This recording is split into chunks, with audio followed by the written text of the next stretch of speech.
Hey everyone, welcome back to the Be More Marketing course.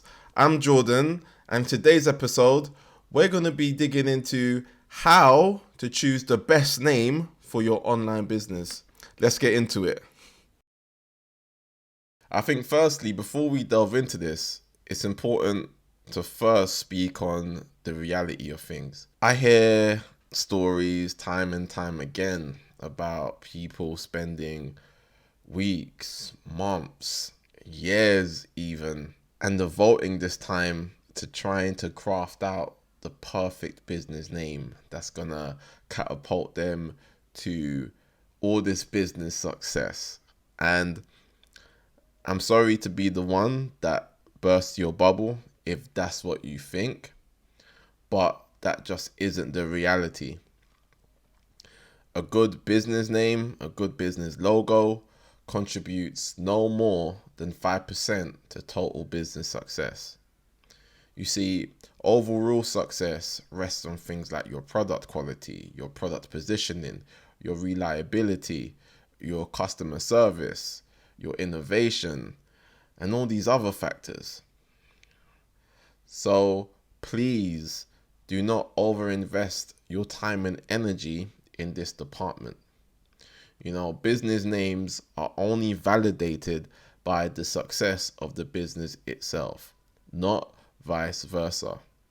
The graveyard is filled with businesses, online businesses in particular, that had the perfect names, but because it didn't have all these other components, which I've just mentioned, they weren't able to get off the ground and survive.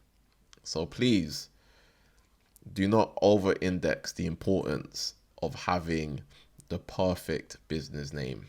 But with that said, it's not to say that having a good business name isn't important, right?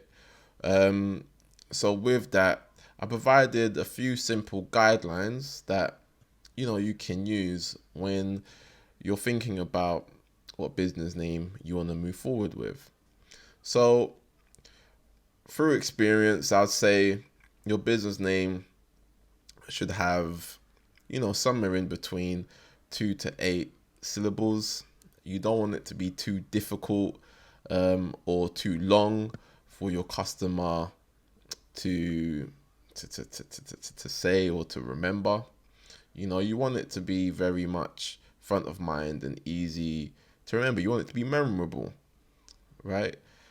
Um, You want to also try to make reference to your market or your niche in the name.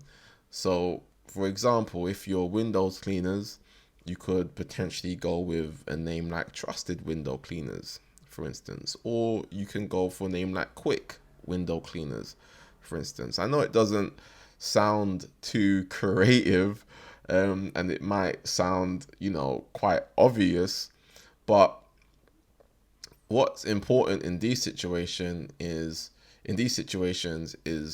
that what your business does is fully communicated to your target customer when they come into contact with it. So it removes another layer of them having to think and decipher what it is that you do. And then upon you deciding what name you want to run with, you then want to check the domain availability of it, so you can have it hosted for your website. And then once you find that it's available, you then take the steps to purchase it. And then once you've been trading under your name and you've been able to,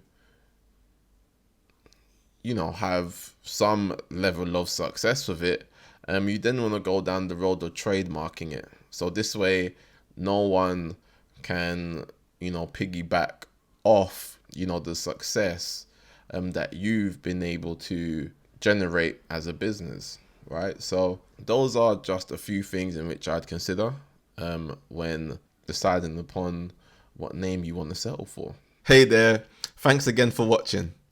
If you have any questions relating to what we've covered in this episode, or if you feel you need further assistance in creating a marketing campaign or developing a marketing and business strategy, then you can either message us on Instagram at Be More Network, and you can find our tag or our handle at the bottom of the screen, or you can email us on info@bemorenetwork.com, and we'll make sure to respond promptly to any requests. Cool.